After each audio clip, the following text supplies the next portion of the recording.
Hello dear friends. So our today's topic or in is video's topic is variation in the value of g. What is g? Small g. The acceleration due to gravity. G is the acceleration due to gravity, and its direction we have to see. Before going toward this point, okay, let's discuss the questions asked in the previous videos. I have asked a question that why Apple is moving toward the Earth and why Earth is not moving toward the Apple. And also we kept a point due to this question. Okay, so let's discuss that both points and then we go toward our topic. तो आपला जो अर्थ आहे आपली अर्थ आहे ती apple कडे मूव का होत नाही असा विचारला होता आणि ऍपल फक्त अर्थ कडे मूव का होतो. न्यूटनने ज्यावेळेस शोध लावला त्यावेळेस आपण पाहिलं ऍपलचाच एक्झाम्पल होतं तिथे, त्यामुळे इथं पण आपण ऍपलचंच एक्झाम्पल घेतलं. ओके, सो प्रश्न असा आहे की अर्थ जो आहे तो ऍपलला अट्रॅक्ट करायला, पण अर्थला ऍपल अट्रॅक्ट का करणं, कारण की दोन्ही पण फोर्स ऍक्ट करायला एकमेकावरती. आपण पाहिलं जर ग्रॅव्हिटेशनल फोर्स आहे तो दोन ऑब्जेक्टच्या मधील असतो आणि दोन्हींच्या मास मुळे तयार होतो. कोणा एकाच्या मास मुळे होतो का? नाही. एक जर ऑब्जेक्ट असेल तर तिथे फोर्स तयार होईल का? नाही. आता इथे ऑब्जेक्टच नाही, मी असं हवा खाता असं करायला ते फोर्स फील होणार आहे का? का फील होणार नाही? तर फोर्स क्रिएटच होईल.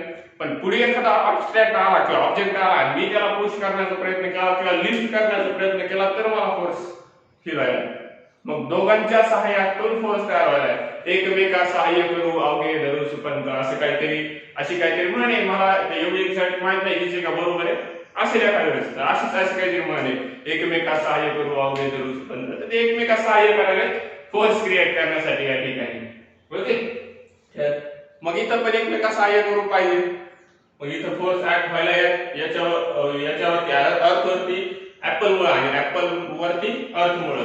मग फक्त ऍपलच का खाली यायले अर्थकडे? अर्थ का जाईना ऍपलकडे? बरोबर आहे. किंवा प्रश्न असा आहे की मूनच का फक्त रिव्हॉल्व होत आहे अर्थ भोवती, अर्थ का रिव्हॉल्व होत नाही मून भोवती? ओके, प्रश्न असा आहे की अर्थ का रिव्हॉल्व होत नाही मून भोवती, ते त्याच्याशी निगडीत प्रश्न होता. मग त्याच्यामुळे आपण तो पॉइंट पण सोडून दिला. बरोबर आहे. तर हा प्रश्न आला म्हणजे ते येऊन जाईल आपल्याला.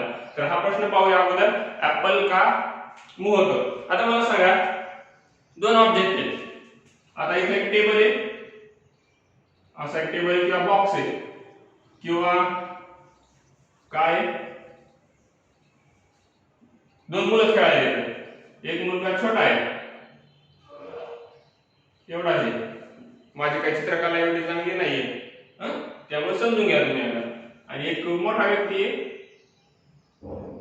आणि तो खेळायला येत नाही. काय करायला मुलगा, काय करू लागला, हे करायला मुलगा तो बाहेर धिंगाणा करू लागला रोडवरती. आणि त्याचे वडील समजा त्याला घ्यायला आले, घरी घ्यायला आले त्याचे वडील. तर त्याचे हात जरा खाली झाले, मान मोठी झाली. तर ते वडील त्या मुलाला घ्यायला आले. तर आता काय झालं, ह्या मुलाचा हात धरला वडिलांना आणि त्याला काय म्हणले, घरी चल.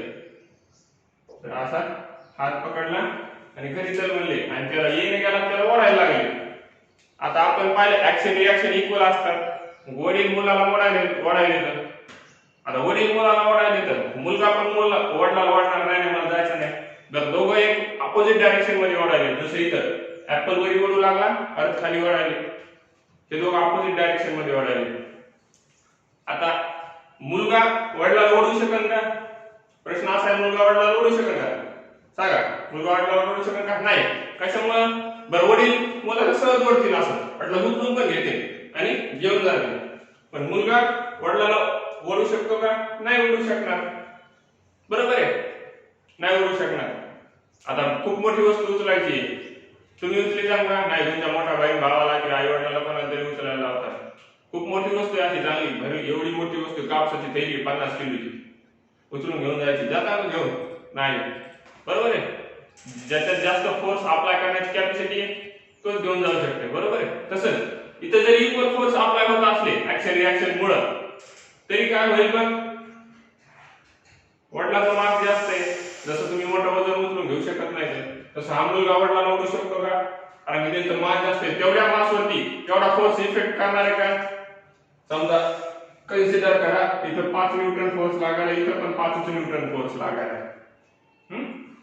वडिलाचं मास आहे काहीतरी 40 किलोग्राम, सॉरी 40 नाही, वडिलाचं एवढं कमी कसं असेल 60 किलोग्राम वडील आहेत ना ते, मुलाचं तेवढं असेल, मुलाचं काहीतरी 30 किलोग्राम किंवा कमी धरू आपण, मुलाचं काहीतरी 20 किलोग्राम, लहान मुलं आहे खूप छोटा डायग्राम मध्ये, त्याच्यामुळे वजन पण कमी त्याचं, मग 20 किलोग्राम. आता 5 न्यूटन एवढा फोर्स 70 किलोग्राम वरती ऍक्ट केला आणि तेवढाच फोर्स 20 किलोग्राम वरती ऍक्ट केला. कोण मूव्ह होणार लवकर किंवा कोण मूव्ह होणार सांगा, कोण मूव्ह होणार? 20 किलोग्राम वाला का 70 किलोग्राम वाला? ऑफकोर्स 20 किलोग्राम वाला मूव्ह होणार, कारण की तो मास कमी असल्यामुळे तो फोर्स त्याला इझिली ओढू शकेल, बरोबर, किंवा इझिली पुश करू शकेल. पण 70 किलोग्राम वाल्याला तेवढ्या पटकन त्याच्यावर इझिली मूव्ह करता येईल का? नाही. इथं त्याचे हे 70 वाले हे 20 वाले, 20 वाला 70 वाल्याला वडील का? नाही. पण 70 वाल्या 20 वाल्याला कडा घेऊन पण जाऊ शकते, बरोबर. तर तसंच इथं ऍपलचं वेट आहे किंवा मास आहे खूप कमी आहे, खूप म्हणजे खूप निग्लिजिबल आहे.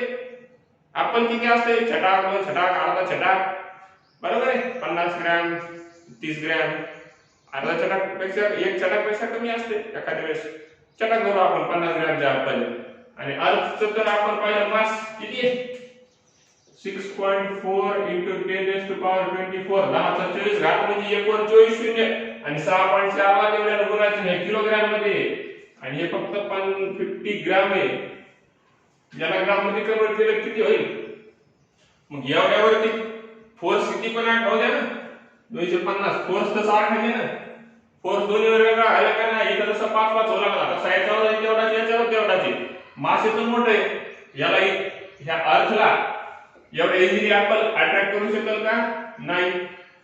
पण याचं 50 ग्रॅम आहे, मग हे लवकर बनवून घेऊन ना त्याच्याकडे, त्याच्यामुळे ऍपल मूव्ह व्हायला, पण अर्थ मूव्ह व्हायले का? नाही. तर त्याचं कारण काय? अर्थचं मास एवढं जास्त आहे की त्या फोर्सचा इफेक्ट होणं पॉसिबल नाही तेवढ्या मासवरती. ओके, त्यामुळे अर्थचं ऍक्सेलरेशन होईल, पण अर्थमुळे जे ऑब्जेक्टचं ऍक्सेलरेशन होईल ते इझिली होईल आणि त्यामुळे ऑब्जेक्ट अर्थकडे मूव्ह व्हायला. मग सेम कन्सेप्ट आहे, असं लक्षात घेऊ की तुम्हाला लक्षात आलं असेल, असं कन्सिडर करू. आलं लक्षात आलं नसेल तर कमेंट करा किंवा मग तुम्ही मला मेसेजही करू शकता. ओके, सो मी तुम्हाला एक्सप्लेन करेन पर्सनल आयडी वरती माझ्या. सो तर हे झालं why apple move towards the and why earth do not move towards the apple. So let's take our next point, why moon revolve around the earth and why earth do not revolve around the moon. So because of same reason. Okay, मूनचं mass जे आहे ते अर्थच्या comparison मध्ये खूप कमी आहे आणि अर्थचं मास जे आहे ते मूनच्या कंपॅरिझन मध्ये खूप जास्त आहे. मग सेंट्रिपिटल फोर्स कोणाचा जास्त असेल? अर्थचा जास्त असेल की मूनचा जास्त असेल? ऑफकोर्स अर्थचा जास्त असेल.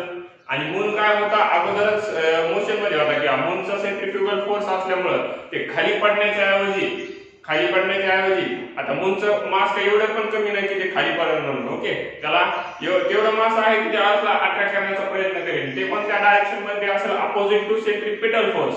ओके, आणि ते इक्वल अँड अपोजिट असेल, त्यामुळे ते खाली पडण्याच्या ऐवजी काय होईल? आपण बॉलचं एक्झाम्पल घेतो, आता माझं सध्या प्रॉप नाही माझ्याजवळ तो, तर आपण ते बॉलचं एक्झाम्पल घेतलं होतं, ते तुम्हाला परत करून दाखवायला. असं रिव्हॉल्व करून आपण बॉल पाहिला होता, त्यामुळे तुम्ही आता असलं काही जवळपास करून पाहू शकता. काहीतरी ऑब्जेक्ट दोरीने एखादा आकारात फिरून बघा, तर दोन फोर्स तुम्हाला फील होतील. एक बॉल जर सोडून दिला तर तो तसाच त्या डायरेक्शन मध्ये जाईल ज्या डायरेक्शन मध्ये सोडून दिला, इकडे सोडून दिला, इकडे खाली वरी साईडला, इकडे तिकडे कोपऱ्यात, पुढे जाईल तिकडे सोडून दिला तिकडे. आणि जर बॉल फिरवणं थांबला आपण वरी असं नाही आणि त्याला ओढलं तर तो पुढे खाली येईल, म्हणजे फोर्सचं डायरेक्शन खालच्या डायरेक्शन मध्ये पण वरच्या डायरेक्शन मध्ये पण आहे, बरोबर आहे. वर तो फिरायला कशामुळे दोन फोर्स आहेत, पण नुसता बॉल असा ठेवून असा ओढला असता किंवा असा जरी ओढण्याचा प्रयत्न केला असता आपण तरी तो सेंटर कडे आला असता. पण आपण कंटिन्यू त्याला असं सेंट्रिपिटल फोर्स अप्लाय करत राहिलो आणि कंटिन्यू मध्ये त्यामध्ये सेंट्रीफ्युगल फोर्स आहे, कंटिन्यू आहे दोन्ही फोर्स, त्यामुळे तो सर्क्युलर डायरेक्शन मध्ये मूव्ह व्हायला. एक जरी फोर्स थांबला तर दुसरा ऑटोमॅटिक थांबेल, तो ऑब्जेक्ट थांबेल किंवा इम्बॅलन्स झाला तर तो ऑब्जेक्ट सेंटरकडे येईल किंवा सेंटर पासून बाहेर जाईल. तसंच इथं दोन्ही फोर्स इक्वल येतात, बरोबर आहे. पण अर्थचं मास असल्यामुळे जास्त अर्थ रिव्हॉल्व होत नाहीये मून भोवती, पण मूनचं मास कमी आहे ऍज कम्पेअर टू अर्थ, त्यामुळे मून इझिली रिव्हॉल्व होऊ शकतो अर्थ भोवती. सेम सन आणि अर्थची सिच्युएशन पण सेम आहे. सन हे खूप 1000 टाइम पेक्षा लार्ज आहे अर्थच्या मासच्या, सनचं मास. तर एवढ्या लार्ज मास भोवती स्मॉल मास इझिली मूव्ह होऊ शकते, रिव्हॉल्व होऊ शकते. पण एवढं लार्ज मास स्मॉल मास भोवती रिव्हॉल्व होईल का? नाही. मोठा माणूस आहे, बरोबर आहे, मोठा माणूस आहे. समजा घरी काहीतरी व्हायले, तुमच्याकडून काहीतरी पाण्याचा ग्लास आणला हे झाला, आई काय करेल? तुम्हाला कामा करेन, काहीतरी शब्द खराब बोलन किंवा हानी मारेल, कशामुळे सांडला कळत नाही का तुला? पण तेच आईकडून सांडला तर आईला कोणी बोलू शकते का? नाही. तसंच येईल, मोठा मास आहे त्याला कोणी ओढू शकतं का? नाही. दादागिरी माहीत चालणार ते म्हणणार. आणि लहान मास आहे त्याला कोणी पण ओढून घेऊन जाईल बिचाऱ्याला, तसं येईल. Okay, so let's come to our point. If you want to draw look from it, you can take this. Okay. So let's come to our topic, that variation in the value of g with different what conditions, with different conditions, variation of in g with different condition. आता आपण पाहिलं अर्थचं gravitational force कोणताही ऑब्जेक्टवर कमी जास्त होत असेल तरी पण अर्थचं ऍक्सेलरेशन ड्यू टू ग्रॅव्हिटी कोणत्याही ऑब्जेक्टसाठी सारखाच असणार आहे, बरोबर आहे. हे आपण मागच्या याच्यात प्रूव्ह केले व्हिडिओमध्ये. त्याची व्हॅल्यू पण 9.8 metre per second square derive केलेली आहे, जी ची व्हॅल्यू अर्थच्या याच्यावरती ऍक्ट होणार आहे. तर मग असं का म्हणाल होतं आपण की variation in the value of G? तर ते व्हॅरिएशन कधी होतंय? तर त्यामध्ये ह्या कंडिशन जर असतील तर, म्हणजे सरफेस वरती तर तेवढंच आहे व्हॅल्यू 9.8, बरोबर आहे. त्यामध्ये पण आपण दोन हे केले, ते पाहायचं आपल्याला काय आहे तर नेमकं. पण सरफेस मध्ये पण असेल, सरफेस वरती असेल ऑब्जेक्ट तर आर तेवढा राहील. आरचं थोडंफार सरफेस पासून थोडाफार जास्त गेला, म्हणजे आपण जसं म्हणालो 100 मीटर, 200 मीटर, 300 मीटर किंवा 10 किलोमीटर, 15 किलोमीटर असं वरी गेला समजा वरती, तर तेवढा काय फरक होणार नाही, निग्लिजिबल आहे तेवढा फरक आरचा, म्हणजे त्या डिस्टन्सचा. आपण जर येणार आहे जी चा फॉर्म्युला काय होता? G M upon R square. तर हे आर मध्ये एवढा थोडाफार फरक झाला तरी जी ची व्हॅल्यू अप्रॉक्सिमेटली आपण अगोदरच अप्रॉक्सिमेट व्हॅल्यू काढलेली आहे, त्यामुळे ती काही एवढी काय फरक पडणार नाही. त्यामुळे आपण 9.8 घेऊ शकतो, म्हणजे सरफेस वरती किंवा सरफेसच्या जवळपास, खाली जरी असेल किंवा वरी जरी असेल. पण त्याचा जर ह्यूज चेंज झाला, म्हणजे खूप मोठा, म्हणजे हाईट जर खूप जास्त असेल, जसं की 100-200 किलोमीटर समजा, तर चेंज होऊ शकतंय. डेप्थ जर खूप जास्त असेल, 200 किलोमीटर समजा, 200 किलोमीटरच्या जवळपास किंवा त्याच्यापेक्षा जास्त, तरी पण मग जी च्या व्हॅल्यू मध्ये चेंज होऊ शकते. पण सरफेसच्या जवळपास असेल तर ती नेहमी व्हॅल्यू कॉन्स्टंट असेल आणि ती 9.8, आणि ऑब्जेक्ट जवळपास सरफेसच्या जवळच असते, त्यामुळे प्रॉब्लेम सोडवताना आपण नेहमी 9.8च व्हॅल्यू घेतो, बरोबर. So let's took a overlook on these 3 points. So let's erase this. So how the variation takes place in a g with respect to the surface or on the surface of the earth. तर अर्थच्या surface वरती कसं change होतंय small g हे आपल्याला पाहायचंय. आता अर्थ जी आहे, अर्थ आहे ती आपण काय करू, इथे डायग्राम ड्रॉ करू. तर अर्थ एकदम अशी सर्क्युलर मॅनर मध्ये नाही, मी पण सर्कल बरोबर काढलं नाही, तर समजून घ्या सर्कल आहे, सर्कल दिसत नसलं तर. तर अर्थ अशी नाही, अर्थ कशी आहे, थोडीशी फ्लॅट आहे, थोडीशी, जास्त नाही पण थोडीशी फ्लॅट आहे. कुठं? इक्वेटर वरती, आणि थोडी बल्ब शेप मध्ये,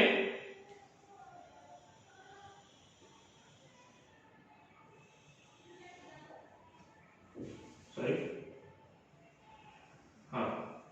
ओके, थोडीशी फ्लॅट आहे, जास्त नाही. जरी जास्त काढण्यात आलं असलं तरी एवढी म्हणू शकता, थोडी फ्लॅट आहे, म्हणजे अशी दाबलेली आहे. ते कशामुळे तर कंटिन्युअसली वर्षानुवर्षे एवढ्या मोठ्या सनचा ऍक्सेलरेशन फोर्स याच्यावर ऍक्ट व्हायला तो असा ऍक्ट व्हायला बरोबर आहे. मग हे थोडंफार असं ओढल्यासारखं झालंय म्हणून इकडे ओढायला म्हटलं म्हणून थोडं दाबणार ते का थोडं आगावचं काही ऍड होणार त्याच्यामध्ये वरून टप टप टप टप असं पडून पुन्हा गोला गोलच राहणार ते नाही. तर ते त्या फोर्समुळे थोडासा असा वरून दबून साईडनं स्वेल झालेला आहे किंवा बल्क झालेला आहे थोडासा वरून दबलेला आहे. जर फुगा तुम्ही दाबून पाहिला असं दोन्ही साईड ओढून पाहिला तर वरून ऑटोमॅटिकली दबल्या जातो. वरून पण बोलत राहतो तरी पण ओढला तरी साईड नाही तसं ह्या फोर्समुळे. आणि मून पण आहे मेन रिझन काय व्हायला मून असा रिव्हॉल्व व्हायला ना की असा रिव्हॉल्व व्हायला. असा रिव्हॉल्व व्हायला का मून इथून असा खालून वरी नाही मून कसा रिव्हॉल्व होतं ते असं रिव्हॉल्व होते बरोबर आहे. मग मूनचं पुल आपण पाहिला होता मूनच्या ग्रॅव्हिटीचा इफेक्ट पहिला effect low tide high tide हा दुसरा इफेक्ट दिसून येतो मूनच्या ग्रॅव्हिटीचा बरोबर आहे. मूनचा ग्रॅव्हिटेशनल फोर्सचा इफेक्ट दुसरा दिसून येतो. म्हणजे इथे प्रूफ आहे की दोन्ही ऑब्जेक्ट एकमेकांवरती ग्रॅव्हिटेशनल फोर्स ऍक्ट करायला येतात युनिव्हर्सची. इथं पण हा ओढायला आहे म्हणून हा थोडा असा झालेला आहे आणि थोडा असा दबलेला आहे बरोबर आहे. वरून दबला पोलवरती म्हणजे हा नॉर्थ पोल हा साऊथ पोल थोडासा असा दबलेला आहे आणि हा इक्वेटर झाले हे पूर्ण लाईन जी त्याच्यावरती थोडासा असा स्वेल झालेला आहे समोरून पण असं पूर्ण म्हणजे पूर्णच. ओके एक मिनिट मला दाखवतो. हा जर अर्थ कन्सिडर केला आणि याला फक्त आपण साईडने असं दाबण्याचा प्रयत्न केला तर काय होईल साईडने सर्व बाजूनी हा काय व्हायला बल्क व्हायला आणि वरून फक्त खाली फ्लॅट व्हायला. सेम इथं झालेलं आहे वरून फ्लॅट झाली साईडने हे झाली कारण हे दोन्ही वाढण्याचा प्रयत्न करायला मून आणि अर्थला पण ते एवढा जास्त इफेक्ट होणार नाही कारण अर्थचं मास पण एवढं काय कमी नाही की याच्याकडे डायरेक्ट वाढल्या जाईल जसं की मूनचं मास एवढं कमी नाही की अर्थकडे वाढल्या जाईल म्हणून. Okay so this is about the variation in surface कसा चेंज झाला. वरून फ्लॅट आहे आता वरून फ्लॅट असल्यामुळे एक मिनिट हे इरेज करून घेऊया आपण.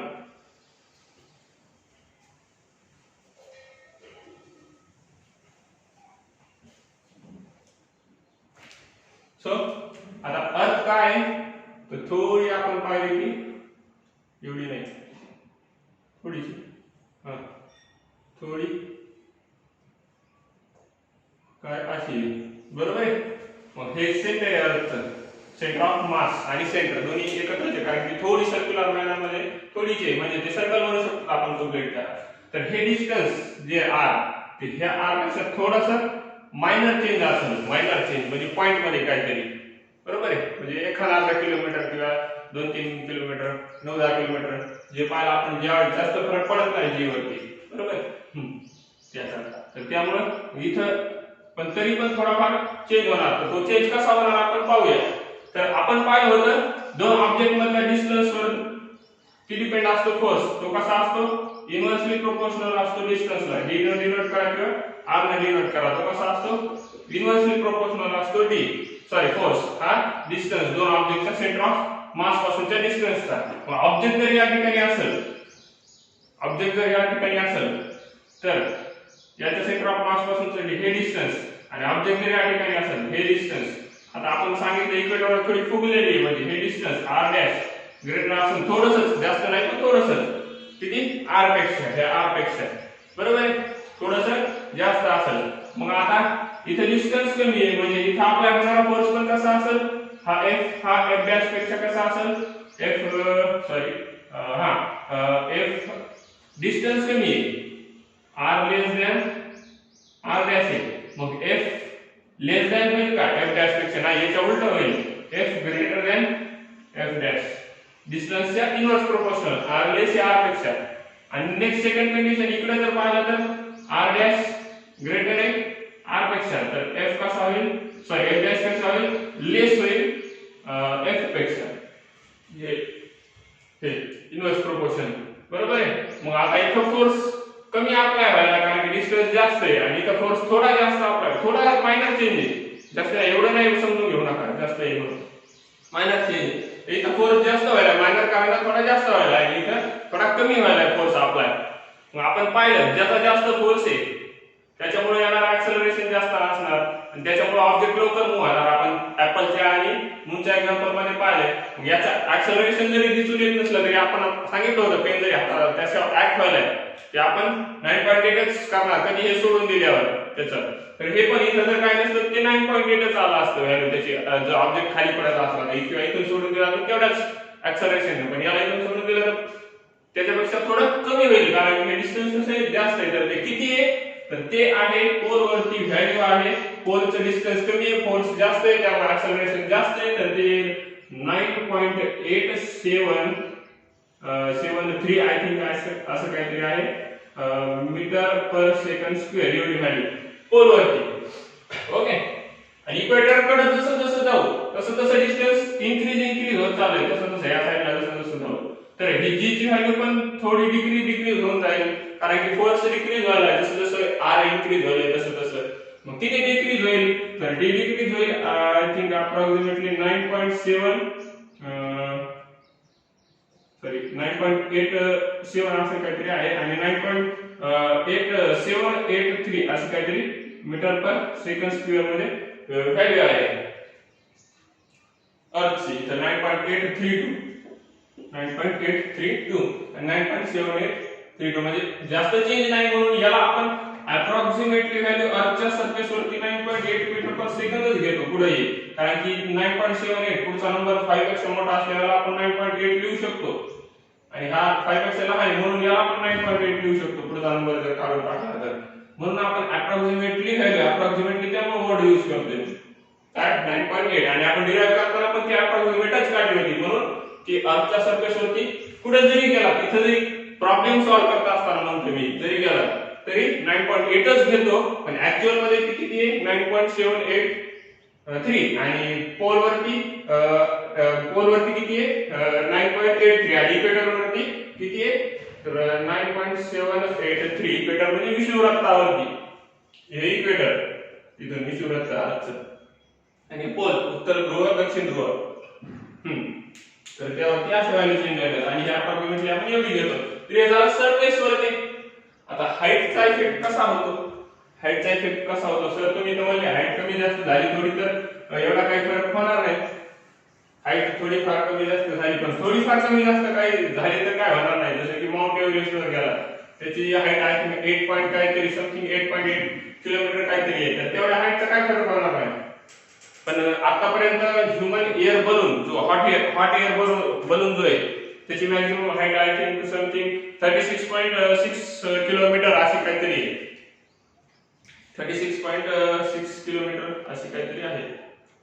हो तर एवढ्या हाईटचा नक्की फरक होईल. आपण 100-200 म्हणलो होतो त्याचा फरक होईल पण 36.6 चा पण थोडा मायनर इफेक्ट दिसून येईल तुम्हाला. मायनर इफेक्ट जसा आपण इथं मायनर इफेक्ट पाहिला होता तसा तिथं पण तेवढ्या हाईटचा मायनर इफेक्ट दिसून येईल. तर त्या हाईट मुळे चेंज कसा होतो ते आपल्याला पाहायचंय. तर जशी जशी हाईट इन्क्रीज होत जाईल मला सांगा आता अर्थ आहे बरोबर आहे अर्थ आहे इथं ऑब्जेक्ट आहे नंतर इथं गेला हे डिस्टन्सच्या कंपॅरिझन मध्ये हे डिस्टन्स याला ब्लॅक मिक्स ब्लूचा डिस्टन्स आणि ओनली ब्लूचा डिस्टन्स बरोबर आहे. हे डिस्टन्स जे ह्या डिस्टन्स पेक्षा कसा असणार आहे लार्ज आहे. मग डिस्टन्स लार्ज आहे तर फोर्स कसा असणार inversely proportional to the distance square. इथं डिस्टन्सचा स्क्वेअर आहे म्हणजे फोर्स मध्ये पण व्हॅरिएशन फोर्स मध्ये व्हॅरिएशन आलं की ऑटोमॅटिकली कारण की acceleration equals to force upon mass कारण हे फोर्स वरती डिपेंड आहे. Force equals to mass into acceleration म्हणजे acceleration equals to force upon mass. मग जी वरती पण व्हॅरिएशन येणार जसं इथं जाऊ आणखी कमी होणार बरोबर म्हणजे हाईट जशी जशी वाढली तशी हाईट आपण काय लिहून घेऊ as height increase value of g decrease हे लक्षात ठेवा. हाईट इन्क्रीज झाली जी डिक्रीज होणार हाईट इन्क्रीज झाली की ऑटोमॅटिकली जी डिक्रीज होणार. थोडं छोटं लिहितो मी मीटर पर सेकंड स्क्वेअर जे आपल्याला लिहायला जागा करून metre per second square. Okay. So height increase झाली, एच काय झालं, इन्क्रीज झालं, आणि जी काय झालं, डिक्रीज झालं. ओके, जी काय झालं, डिक्रीज झालं. जसं जसं हाईट वाढली तसं जी डिक्रीज झाली, कारण की फोर्स पण डिक्रीज झाला आहे, डिस्टन्स इन्क्रीज झाल्यामुळे. तर हे झालं हाईटचं. आणि आता डेप्थचं. जसं जसं खाली येऊ तसं तसं काय व्हायला, डिस्टन्स कमी व्हायला. डिस्टन्स कमी व्हायला तुम्ही म्हणाल सर डिस्टन्स कमी व्हायला, तर मग काय व्हायला पाहिजे, फोर्स वाढायला पाहिजे, कारण की इन्व्हर्सली प्रोपोर्शनल आहे.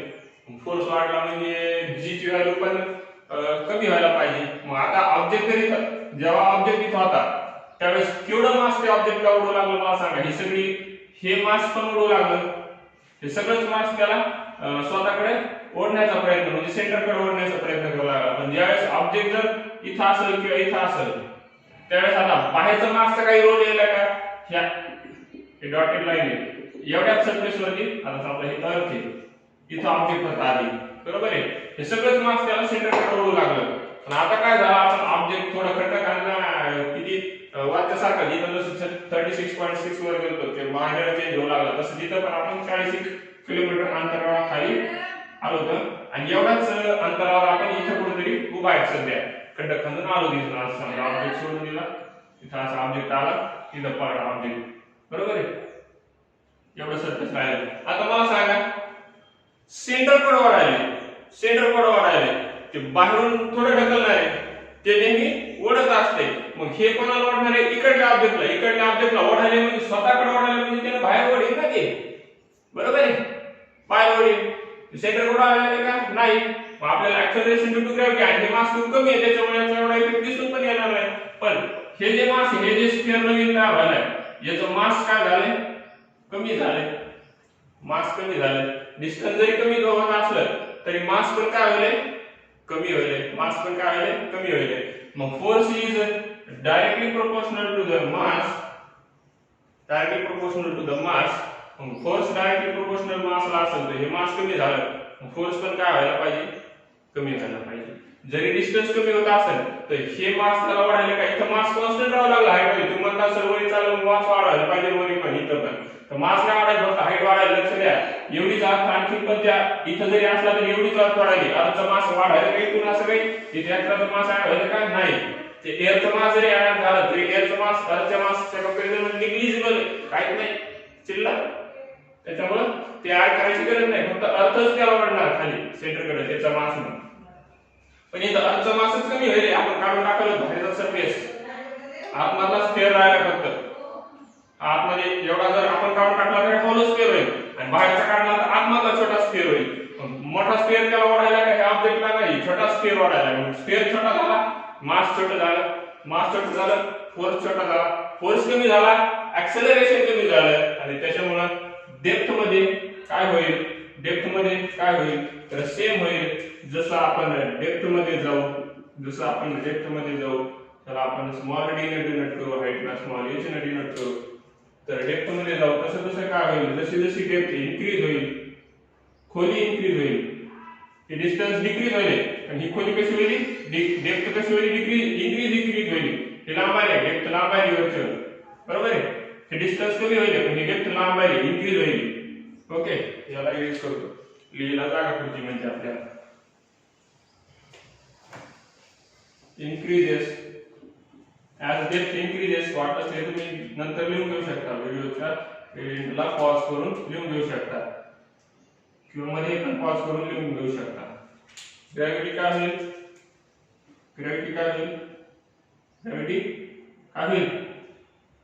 डिक्रीज होईल. Okay, acceleration due to gravity decreases. का, तर याचं रिझन मास पण डिक्रीज होईल, आणि याचं रिझन काय, मास कॉन्स्टंट आहे, कारण की अर्थ तेवढीच आहे, पण इन्क्रीज काय होईल, डिस्टन्स इन्क्रीज होईल, बरोबर आहे. मग इथे डिस्टन्सचा इफेक्ट लार्ज मध्ये होणार मासच्या कंपॅरिझन मध्ये, बरोबर आहे. पण इथं डिस्टन्सच्या कंपॅरिझन मध्ये डिस्टन्स काय 30 किलोमीटर आपण कन्सिडर करू, पण मास हे सगळंच मास कमी व्हायला स्फिअर हे 30 आणि हे समजा 150 किलोग्राम कमी झालं तर 30 कुठून 150 कुठून, बरोबर आहे, किंवा हे 30 मीटर आहे समजा आणि याच्यात 150 नाही जास्त होईल तेवढा स्क्वेअर आहे. 30 जरी असलं तरी 30 चा स्क्वेअर जरी केला तर 900 व्हायला लागेल, बरोबर आहे. पण आता आपण कन्सिडर करू हे सगळं मिळून समजा मास किती होतं 6 पॉइंट समथिंग 1024 वा घात होता, म्हणजे ते भरपूर मोठं झालं. त्याच्यात आपण पण भरपूर अमाऊंट मध्ये कमी करायला होतो इथपर्यंत आलो खाली म्हणजे, बरोबर आहे. म्हणजे जवळपास 1000-2000 च्या वरी किलोग्राम मध्ये किंवा 1000-2000 सहज भरते हो. एवढ्या डेप्थ मध्ये गेलो किती मास कमी होईल. मग त्या मासचा इफेक्ट होईल का फक्त 900 मीटरचा किलोमीटर स्क्वेअरचा इफेक्ट होईल. मास जास्त कमी झाल्यामुळे मासचा इफेक्ट होईल. मास कमी झालं, डिस्टन्स कमी झाल्यामुळे फोर्स वाढायला पाहिजे, पण मास त्याच्यापेक्षा पण जास्त कमी होईल. कारण की सगळाच स्क्वेअर बाहेरून निघून चाललाय, फक्त एवढंच निघून जाईल, हे पण निघून चाललंय साईडचं. म्हणजे सगळं मास फक्त एवढंच मास इथं कॉन्सन्ट्रेट झालंय आपलं. हे मास सगळे इथं कॉन्सन्ट्रेट आहे का नाही, मग हे सेंटर सगळं मास मिळून याला वाढणार आहे का सेंटर नाही, फक्त एवढंच वाढायलंय. हे मास कमी झालंय आणि एवढं होतं आता एवढंच झालंय, तर ते कमी मास, मग फोर्स कमी तर ऍक्सेलरेशन कमी. Okay, got it. So these are the variation in the value of g with respect to the three conditions. First is the surface.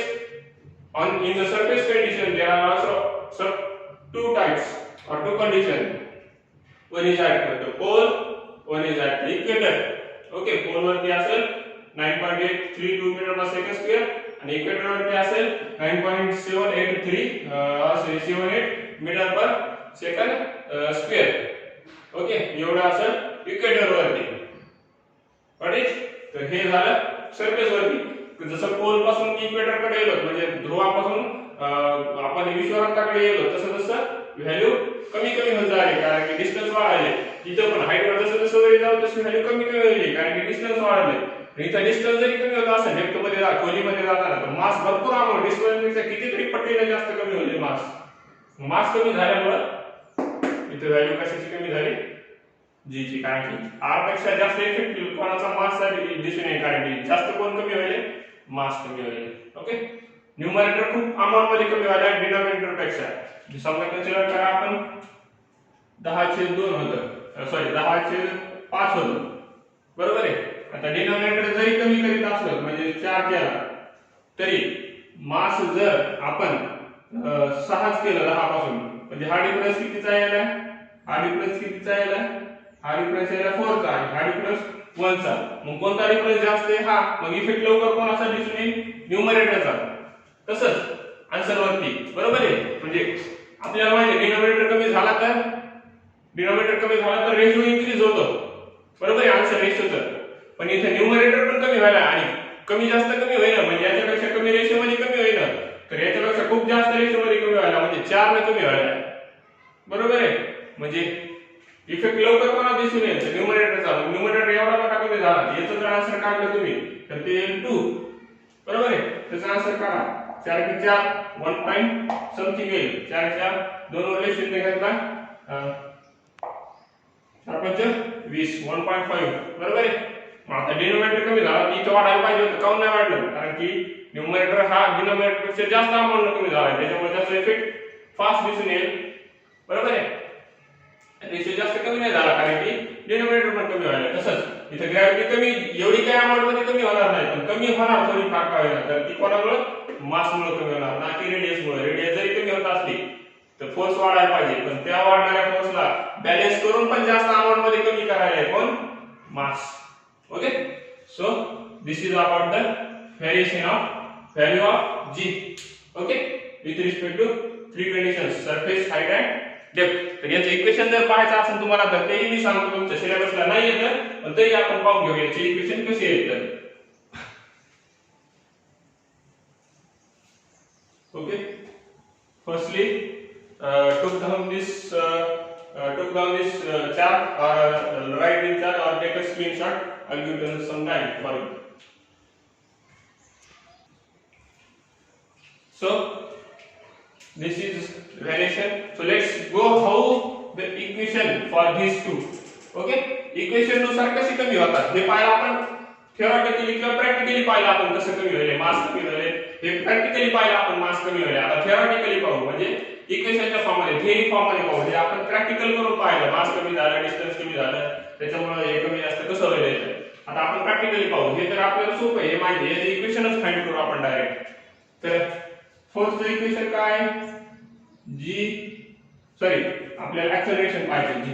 तर जी चे इक्वेशन काय आहे? जी कॅपिटल एम अपॉन आर.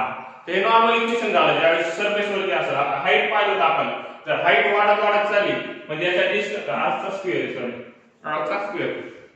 तर हाईट वाढत चालली तर काय होईल इथं? त्याला आपण जी डॅश म्हणू. ऍक्सेलरेशन चेंज झालं कारण की हाईट वाढली म्हणजे डिस्टन्स चेंज झाला म्हणजे ते आर मध्ये ऍड होईल समथिंग हाईट आणि याचा स्क्वेअर होईल. हे इथं सरफेस होता, इथून हाईट वर वाढत गेली. डिस्टन्स हे आर आहे आणि हे हाईट एच म्हणजे टोटल डिस्टन्स काय झालं? R plus H. तर त्याचा स्क्वेअर डिनॉमिनेटर मध्ये. आणि मास चेंज होईल का? अडचण नाही, मास चेंज राहणार सध्या हाईट वाढत असताना. तर काय आहे? जी आणि कॅपिटल एम. ओके, ते झालं हाईट. ओके, सो तर आता आपण आपल्याला व्हॅल्यू पाहिजे जी ची आणि आपल्याला व्हॅल्यू माहिती स्मॉल जी ची. जी डॅश ची व्हॅल्यू पाहिजे. तर आपण दोघांचा रेशो घेऊया. तर दोघांचा रेशो काय येईल? आपल्या दोघांचं कंपॅरिझन करायचंय. ओके, कंपॅरिझन करायचंय. त्यामुळे कंपॅरिझन करताना एकदा आपण रेशो घेतो किंवा त्याचं मल्टिप्लिकेशन वगैरे करून पाहतो. तर आपण इथं रेशो घेऊया. तर जी डॅश ला किंवा जी ला डिवाइड करतो मी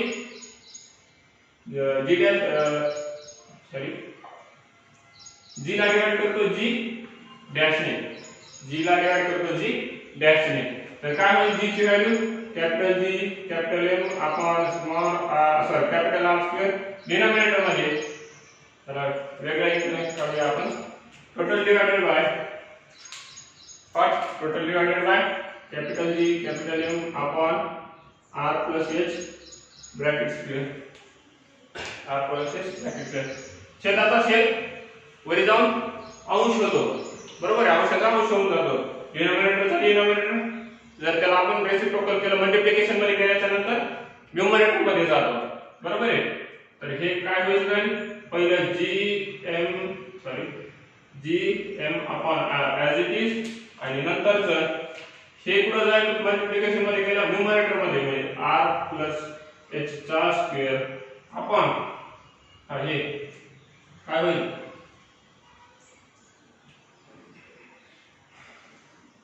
आर प्लस एच चा square upon G M. Okay, so हे जी एम आणि हे जी एम कॉन्स्टंट कॅन्सल होऊन जाईल. सॉरी, हा स्क्वेअर आहे इथं.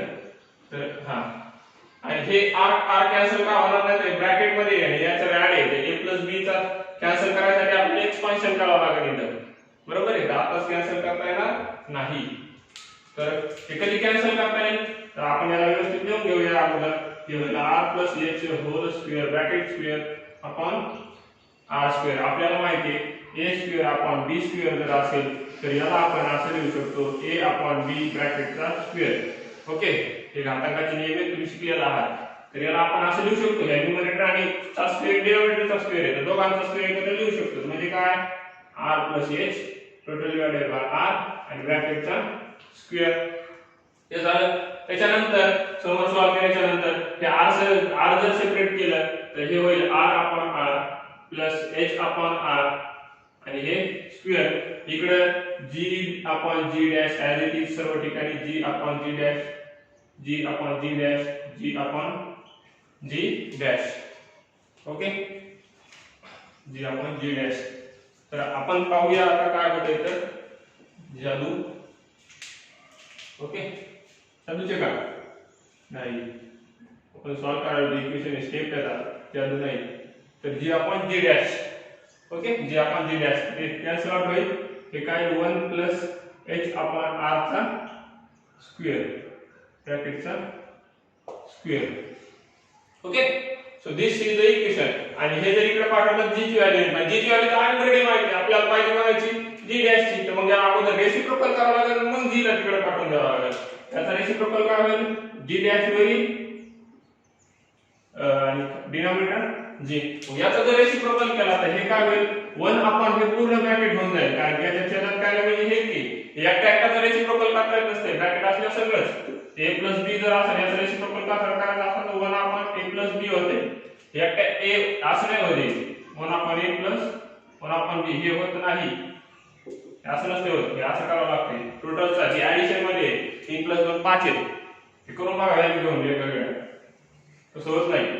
हे काय होत नाही 1 अपॉन हा पूर्ण ब्रॅकेट होऊन जाईल आणि 1 अपॉन एनिथिंग असेल समजा a स्क्वेअर तर आपण a रेज टू मायनस 2 असं लिहू शकतो आपण हे पण घातांकाच्या नियमात शिकलेलं आहे.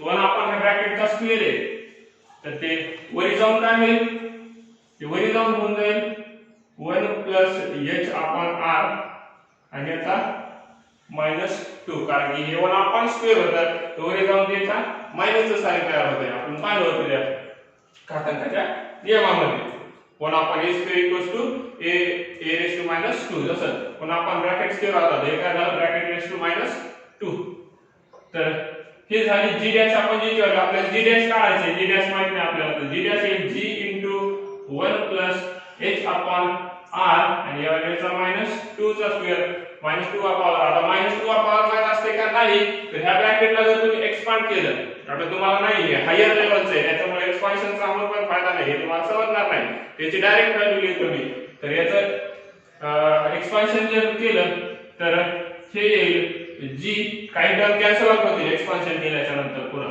तर हे येईल g 1 2h upon r okay आणि याचा फर्दर आय थिंक स्क्वेअर होऊन जाईल याचा तर स्क्वेअर होईल का एक मिनिट स्क्वेअर होईल का याचा तर नाही त्या टर्म कॅन्सल आउट झाले सॉरी स्क्वेअरचा टर्म कॅन्सल आउट झालेला आहे तर हे झालं जी ची व्हॅल्यू तर आपण बोर्ड पेन मध्ये किंवा वेगळ्या पेन मध्ये लिहून घेऊया लक्ष देण्यासाठी तर जी डॅश म्हणजे जो हाईट वरती गेल्याच्या नंतर हा जो होता हा इथं होता जी पण हाईट वरती गेल्यावर जी डॅश होऊन जाईल तर जी डॅश किंवा याला आपण ओळखण्यासाठी जी एच म्हणू जी एच याला सफिक्स देऊ सफिक्स इथं जी डॅश त्याऐवजी जी एच करून टाकावं सगळं सर्व ठिकाणी ओके जी एच आणि प्रॉब्लेम सोडत असताना किंवा असे काही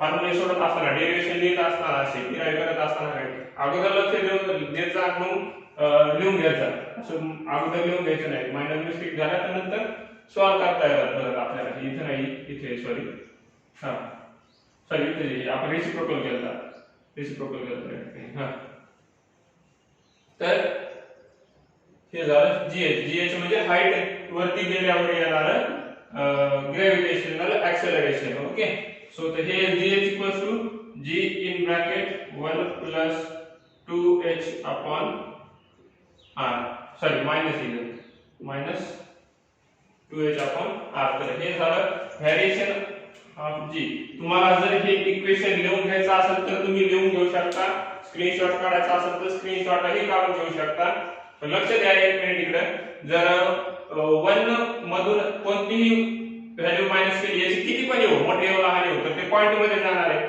आणि g ला जर 0 पॉइंट ने मल्टिप्लाय केलं तर ते वाढेल का कमी होईल म्हणजे g ला एक g कोणत्याही संख्येला 1 ने गुणल्यावर तीच व्हॅल्यू येते बरोबर आहे पण तिच्यात ला जर 0 पॉइंट काढली म्हणजे समजा 3 आहे 3 गुणिले 0.1 केला हे काय 0.3 म्हणजे वाढेल का कमी होईल कमी होईल 3 ला जर 1 ने गुणलं असतं तर 3 आली असती काय कसं झालं 3 ला जर 2 ने गुणलं असतं तर 3 दुनी 6 वाढली असती पण इथे इंटिजर ने मल्टिप्लाय करायला होतं आपण नाही डेसिमल नाही जेव्हा डेसिमल ने मल्टिप्लाय करतो त्यावेळेस व्हॅल्यू कमी होत असते तर 1 मधून काहीतरी मायनस करायला म्हणजे 1 याची व्हॅल्यू 1 आली तर 0 होऊन जाईल 0 होऊन जाईल याची व्हॅल्यू 1 येत नाही पण शक्यतो हा 1 कधी येईल हे 2h जर r एवढा आला तर 2h ची व्हॅल्यू हा मग आता तर मी काय सांगत होतो हा तर 1 पेक्षा 1 मधून मायनस केलेले आहे हे जे काही रेशो येईल ते काही पण येऊ मग त्यामुळे g ची व्हॅल्यू ही याची तर 9.8 आहे मग 9.8 ला 1 च्या लेस ने मल्टिप्लाय केल्याच्या पेक्षा लेसच येणार आहे पण त्या gh ची व्हॅल्यू त्याच्यामुळे मग जसं जसं हाईट इन्क्रीज होईल तसे gh काय होते तर gh करा लक्ष देण्यासाठी त्या टेबल मध्ये पण अगोदर लिहिलेला gh आणि याला gd करा लेफ्ट मध्ये ओके सो द gh काय होईल डिक्रीज होईल इथं जसं 9.8 ला 0 पॉईंट समथिंग न मल्टिप्लाय केलं जी एच डिक्रीज होईल.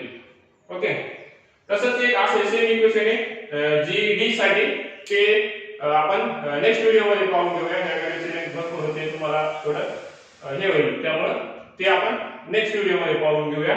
जी डी चं डेरिव्हेशन कसं आलेलं आहे, जी डी थेरॉटिकली जी पेक्षा कमी कसं येते ते नेक्स्ट व्हिडिओ मध्ये पाहून घेऊया आपण. So this is about the change in acceleration due to gravity on the height or as you change the height of the object. Okay, so याच्यासाठी तुम्हाला एक टेबल पण दिलेला आहे बुक मध्ये, ते तुम्ही पाहून घेऊ शकता. बुकचा टेबल त्याच्यात तुम्हाला दिलेले सरफेस वरती अर्थच्या आपण पाहिलं तर 0 किलोमीटर वरती असताना हे अप्रॉक्सिमेट व्हॅल्यू किती येते 9.8. दोन्ही सारख्याच आहे जवळपास, चेंज जास्त काही नाही जरी होत असला तरी. त्याच्यामुळे न्यूमेरिकल सॉल्व करत असताना ही व्हॅल्यू सांगितली तुम्हाला. नंतर आपल्याला सांगितलेले काय माउंट एव्हरेस्टची व्हॅल्यू दिलेली आहे 8.8 किलोमीटर दिलेली आहे. तर तिथं पण सेम व्हॅल्यू आहे, जास्त फरक पडायला का कमी आहे साठी नाही. पण हॉट एअर जो बलून आहे तो मी तुम्हाला सांगितलं होतं अगोदरच काय 36.6 एवढा गेलेला आहे, तर मॅक्सिमम आहे आतापर्यंतची. तर तिथं किती व्हॅल्यू आलेली 9.77 बुक मध्ये दिलेली आहे, पाहून घ्यायला. Next height on the typical weather satellite दिलेले आहे, बरोबर आहे. जे वेदर सॅटेलाइट्स असतात म्हणजे तुमच्या हवामानाचा काय आढावा घेतात सॅटेलाइट्स, पूर्ण इमेजेस घेऊन हवामान खात्याला पाठवतात. तुमच्या ज्या ज्या कंट्रीच्या सॅटेलाइट सोडलेल्या आहेत त्या ती रेंज किती किलोमीटरची असते, तो जो ऑर्बिट आहे तो किती अंतरावर असतो, तो असतो जास्त अंतर नाही त्याचं 400 किलोमीटर फक्त. Okay, 400 kilometre. तर तेवढ्या अंतरावरती तो ऑर्बिट फिरायला आहे, तो सॅटेलाइट त्या ऑर्बिट मध्ये फिरायला आहे. त्या ऑर्बिट मध्ये व्हॅल्यू 9.8 च्या ऐवजी 8.7 समथिंग मीटर पर सेकंड, इथं सेकंड स्क्वेअर करा, मीटर पर सेकंड स्क्वेअर होऊन जाईल तेवढी. Okay, metre per second square होऊन जाईल 8.7. आणि त्याच्यापेक्षा पण जर वरी गेलो म्हणजे कोणत्या सॅटेलाइट, कम्युनिकेशन सॅटेलाइट आपण जे फोनवरती बोलतो वगैरे किंवा वेगवेगळ्या रेडिओ सिग्नल्स कॅच करून हे करणाऱ्या, टीव्ही सिग्नल्स कॅच करून देणाऱ्या वेगवेगळे कोणतेही कम्युनिकेशन साठी वापरणारे सॅटेलाइट, बरोबर आहे. त्या सॅटेलाइट जर आपण पाहिल्या तर त्या सॅटेलाइट असतात ती ऑर्बिटची डिस्टन्स त्या सेंटर पासूनच किती आहे, तर त्या ऑर्बिटचं डिस्टन्स आहे, सॉरी हाईट डिस्टन्स नाही, त्या सरफेस पासूनची हाईट, तर ते किती आहे 35,700 आहे, म्हणजे 400 गुणन 35,700 गुणन. तर त्याचं किती व्हॅल्यू आहे बघा, 0. काहीतरी व्हॅल्यू येते त्याची 0.225 एवढी चेंज व्हायची ती सॅटेलाइट, म्हणजे 35,700 किलोमीटर डिस्टन्स एवढं चेंज झालं. जी तसं तसं कमी व्हायचे. म्हणजे हे फार, आता तुम्हाला इथं 3 प्रूफ मिळाले, प्रॅक्टिकली सांगितलं, थेरॉटिकली पण सांगितलं आणि व्हॅल्यूज पण पाहिले आपण. तर त्याच्यानुसार पहा, जसं हाईट वाढाली तसं तसं डिस्टन्स ग्रॅव्हिटी कमी होईल, ऍक्सेलरेशन ड्यू टू ग्रॅव्हिटी कमी होईल, ऍक्सेलरेशन ड्यू टू ग्रॅव्हिटी कमी होईल, आणि डिक्रीज पण होते. आपण ते पाहूया नेक्स्ट व्हिडिओ मध्ये. थेरॉटिकली, प्रॅक्टिकली आपण पाहिलेलं आहे. So let's we stop here and we will cover our topic in next some videos. Okay, so bye bye and have a great day.